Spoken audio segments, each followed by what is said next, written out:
Hello, electricity is simply defined as the flow of electrons. Right here I have a piece of half-inch copper pipe simulating a conductor, and inside it I have some half-inch ball bearings simulating electrons. When you flick a light switch, you just simply add an electron to the end, and it bumps one off the other end. And this happens at the speed of light.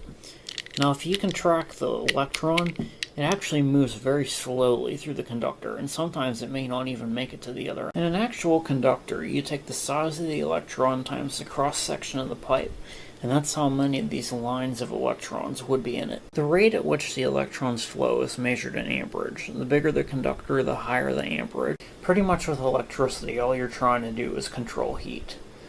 If you have too much heat, you need a bigger conductor. If you have too much amperage flowing through too small of a conductor, it's going to heat up really quickly. I still say that electricity, magnetism, heat, light, and gravity, as well as time, are all the same thing, just different forms of it. I look at magnets as a high voltage battery. It's just like static electricity.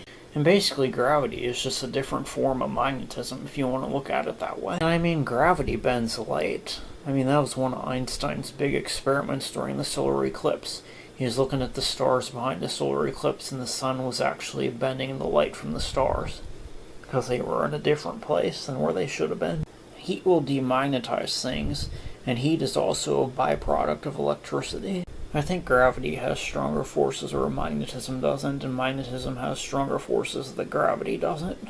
And I noted one day that when I was soldering copper pipes, I heated up one end, and the heat traveled the length of the pipe as if it was electricity flowing through it. Gravity affects things like light, magnetism affects the metals. Gravity affects weight.